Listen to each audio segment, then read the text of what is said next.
Las relaciones entre padres e hijos. Los padres dan la vida a los hijos. En un primer lugar, es propio de los padres, del amor entre padres e hijos, que los padres den y los hijos tomen. No se trata, sin embargo, de un dar y un tomar cualquiera, sino de dar y tomar la vida. Los padres, al darle la vida a sus hijos, no les dan algo que les pertenezca, les dan aquello que ellos mismos son, sin poder añadir ni suprimir o guardar nada para ellos mismos. Junto con la vida se dan ellos mismos, tal como son, sin añadir ni restar nada. En consecuencia, los hijos, al recibir la vida de los padres, solo pueden tomar a los padres tal como son, y no pueden ni añadir, ni suprimir, ni rechazar nada. Por lo tanto, tiene otra cualidad totalmente diferente de que si yo le regalo algo a una persona, ya que los hijos no solo tienen a sus padres, sino que son sus padres. Esto significa que el amor prospera si los hijos gustosamente afirman que ellos tienen la vida bajo las condiciones con las que les fue dada.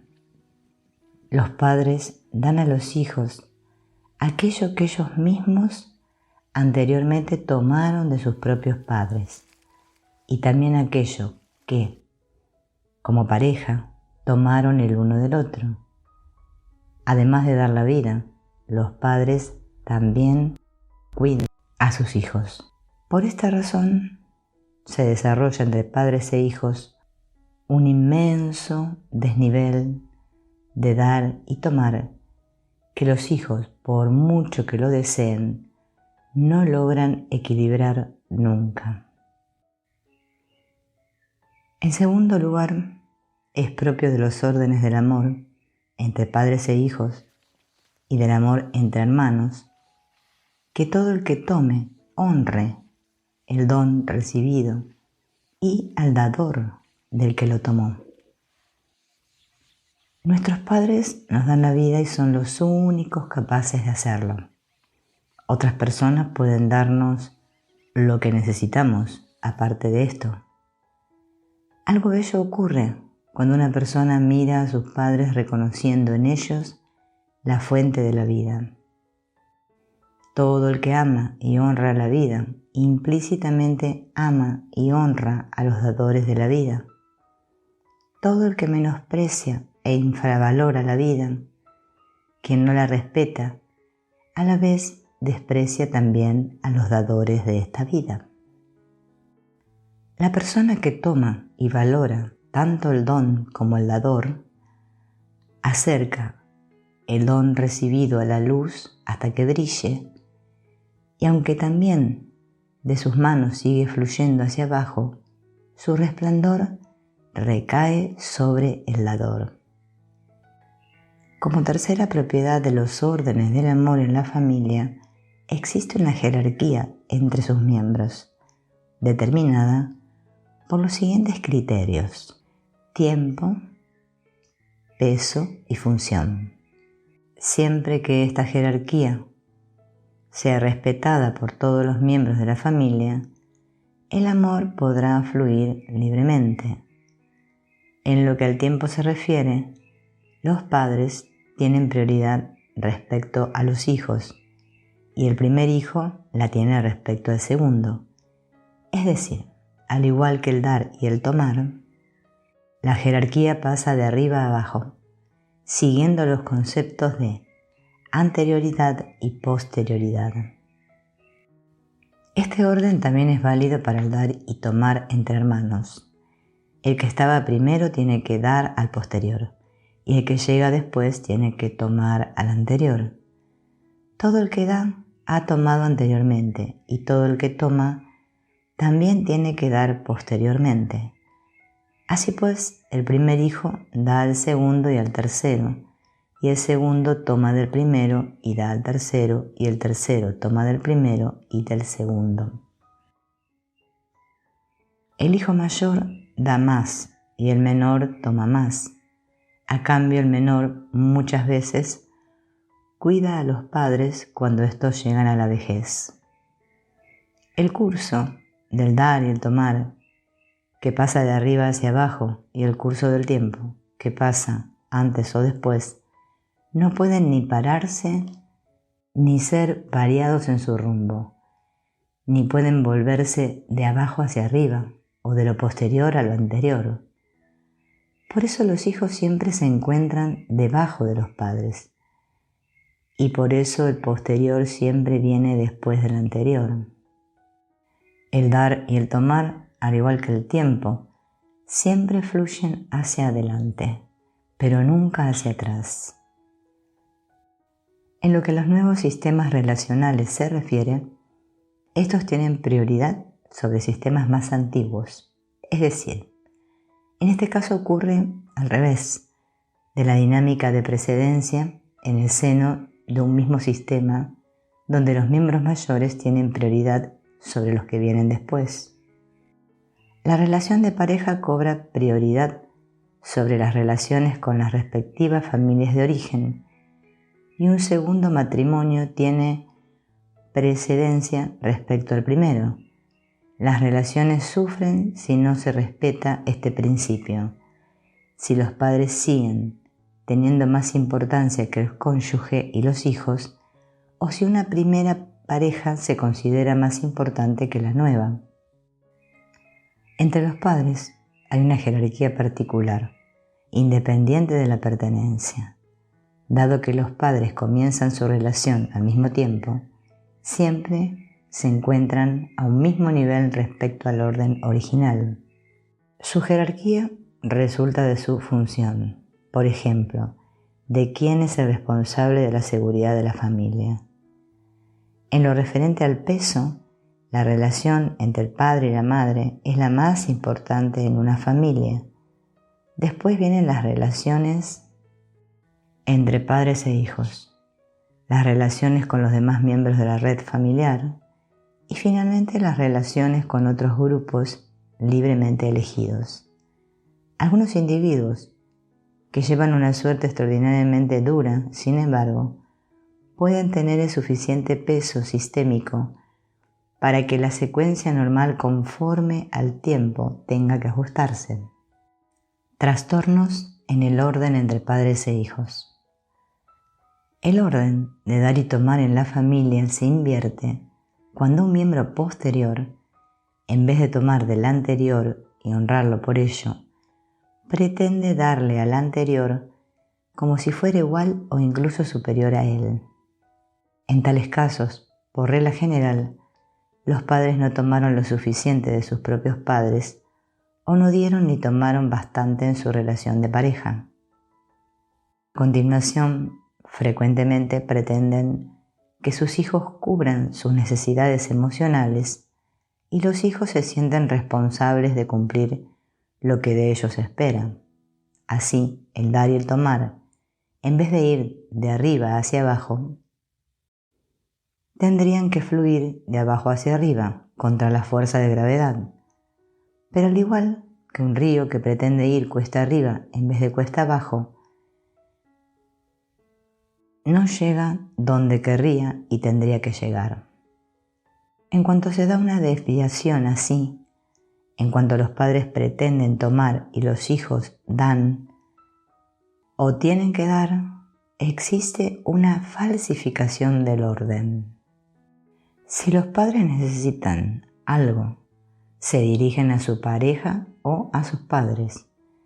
Si los padres se dirigen a los hijos con exigencias que no corresponden a la relación, por ejemplo, que los hijos consuelen a los padres, esto significa una inversión, una perversión de la relación, una parentificación. Los hijos, sin embargo, no son capaces de defenderse. son involucrados y llevados a una arrogación por la que posteriormente ellos mismos se castigan. Más adelante, sin embargo, cuando el hijo llega al pleno conocimiento de la situación, es posible rectificarla. Pregunta: ¿podrías volver a explicar el concepto de parentificación? Bert Hellinger: sí, se trata de hijos que por el bien de sus padres adoptan el papel de los padres. Pregunta: es decir, si una hija tiene que hacer de madre para su propia madre o para su padre. Bert Hellinger: lo dije de una manera más exacta. Se adoptan el papel. Esto es más complejo. Si una madre, por ejemplo, rechaza a su propia madre, frecuentemente uno de los hijos se verá metido en el papel de la madre. Eso es parentificación. Los sentimientos que uno de los padres tuvo hacia sus propios padres, posteriormente reaparecen con un hijo, y este no puede ser hijo, sino que se ve llevado a adoptar el papel de uno de los padres. Por lo tanto, tienes que verlo en el contexto más amplio del sistema familiar entero. La cuestión es: ¿se sienten responsables los hijos del estado emocional de sus padres? ¿Intentan darles lo que unos padres o una pareja puede dar pero no un hijo? ¿Sienten o piensan, por ejemplo, si yo hago esto, mi madre se pondrá enferma? ¿O si no hago esto, mi padre nos dejará? En las constelaciones, la parentificación se percibe inmediatamente. Muchas veces hay un hijo que se pone inquieto en la constelación. En un caso así, pregunto a los padres por sus propios padres, para añadir luego al padre o a la madre que faltan o son rechazados. Entonces, el hijo se tranquiliza inmediatamente. Es un indicio de que este hijo estaba parentificado. Frecuentemente se encuentra la actitud de que los padres primero tienen que merecerse el ser tomados y reconocidos por los hijos. Son citados como ante un tribunal, donde el hijo mira a los padres y les dice: esto no me gusta en ti, por lo tanto tampoco eres mi padre. O también, no te mereces ser mi madre. Fundamentan, por lo tanto, este negarse a aceptarlos, reprochándoles que aquello que recibieron no fue lo adecuado o demasiado poco. Justifican el no tomar con defectos del dador y hacen depender el derecho de ser padres de determinadas cualidades de los mismos. Es decir, sustituyen el tomar por el exigir y el respeto por el reproche. El resultado siempre es el mismo. Los hijos permanecen inactivos y se sienten vacíos. De Aristóteles se relata que al cabo de pocos días envió a casa a un alumno nuevo diciendo: no puedo transmitirle nada, no me quiere. Cuando alguien tiene un padre, lo tiene tal como es, y tal como es también es el único verdadero. Y cuando tiene una madre, esta es como es, y de esta manera es la única verdadera. No tiene por qué ser distinta, porque uno se hace padre o madre no por cualidades morales, sino realizando un acto, y este está determinado de antemano. El que se expone a esta realización se ve integrado en un orden superior al que sirve independientemente de sus cualidades morales. Los padres se merecen el reconocimiento como tales por la realización de este acto y solo por esta realización. Aquello que los padres hacen en un principio cuenta más que lo que hacen más tarde. Lo esencial que viene de los padres viene a través del engendramiento y del parto. Todo lo que sigue después es añadido y puede ser asumido por otra persona. Un hijo solo puede estar en paz consigo mismo y encontrar su identidad si está en paz con sus padres. significa que los toma tal como son y los reconoce tal como son. Si uno de los padres queda excluido, el hijo solo está a medias y se encuentra vacío. Nota la falta, lo cual es la base de la depresión. La curación de la depresión consiste en integrar al padre o a la madre excluidos y concederles su lugar y su dignidad. Muchas veces, cuando se lleva a una persona a tomar a uno de los padres, siente el miedo de llegar a ser como este padre o esta madre, de que pueda adoptar ciertas características que les atribuye. Este miedo es una deshonra que carga sobre sus padres. Los hijos, aunque hayan sido heridos por sus padres, siempre tienen la posibilidad de decir: sí, ustedes son mis padres y yo soy como ustedes. Todo lo que estaba en ustedes también está en mí. Estoy de acuerdo con que sean mis padres, con todas las consecuencias que esto tenga para mí. Tomo lo bueno de lo que me dieron y confío en que ustedes llevarán su suerte de la mejor manera. El tomar al padre y a la madre es un proceso independiente de las cualidades que puedan tener y es un proceso curativo. No puede ser que se distinga: esto sí quiero tomarlo y esto otro no lo tomo. A los padres se los toma tal como son. Muchas veces llamamos bueno aquello que nos es cómodo y malo a aquello que nos resulta incómodo. Esto, sin embargo, es una distinción barata. Oración al amanecer de la vida. Querida mamá, querida mami,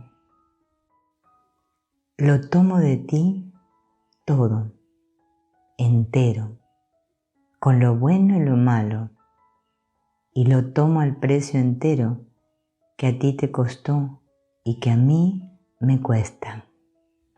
Lo aprovecharé para alegría tuya y en tu memoria. No habrá sido en vano. Lo sujeto firmemente y le doy la honra. Y si puedo, lo pasaré como tú lo hiciste. Te tomo como mi madre y tú puedes tenerme como tu hijo o tu hija. Tú eres la verdadera para mí y yo soy tu verdadero hijo, tu verdadera hija. Tú eres la grande, yo la pequeña o el pequeño. Tú das, yo tomo. Querida mamá, me alegro de que hayas elegido a papá. Ustedes dos son los únicos para mí, solo ustedes. Querido papá, querido papi, lo tomo de ti, todo, entero, con lo bueno y lo malo, y lo tomo al precio entero que a ti te costó y que a mí me cuesta. Lo aprovecharé para alegría tuya y en tu memoria. No habrá sido en vano. Lo sujeto firmemente y le doy la honra, y si puedo, lo pasaré como lo hiciste tú. Te tomo como mi padre, y tú puedes tenerme como tu hijo o tu hija. Tú eres el verdadero para mí y yo soy tu verdadero hijo, tu verdadera hija. Tú eres el grande, yo el pequeño, la pequeña. Tú das, yo tomo. Querido papá, me alegro de que hayas elegido a mamá. Ustedes dos son los únicos para mí, solo ustedes. Inclinarse y volver a enderezarse. El ritual de inclinarse ante una persona determinada, rindiéndole homenaje o reverencia, restablece el equilibrio y el orden. En nuestra cultura este movimiento resulta difícil para muchas personas. El inclinarse, como un acto de respeto, fácilmente se confunde con el inclinarse como expresión de una sumisión poco sana. Al inclinarse y rendir homenaje a alguien que merece nuestro gesto de reverencia, el alma y el cuerpo responden con una sensación de alivio y de levedad. Si nos negamos a rendir homenaje a alguien que tiene un derecho legítimo a recibirlo, el cuerpo y el alma responden crispados, con una sensación de esfuerzo y de pesadumbre. Las razones para este rechazo no tienen ninguna importancia. Cuando las familias no siguen a los órdenes del amor, los hijos tienen que aprender a ignorar su propia alma y ya no pueden distinguir lo que es verdadero y apropiado para ellos. En tales casos, posiblemente se nieguen a inclinarse ante las personas con las que correspondería y frecuentemente se obstinan en honrar a otras personas impropias. Al igual que el movimiento hacia la madre o el padre, el inclinarse es un movimiento tanto del cuerpo como del alma. Donde más fácilmente puede llevarse a cabo es en una constelación en la que el sistema familiar entero está representado. La integridad del sistema familiar justifica este acto. El movimiento de inclinarse no se completa hasta que la persona no se enderece nuevamente y siga su camino. La inclinación auténtica permite que el amor fluya libremente.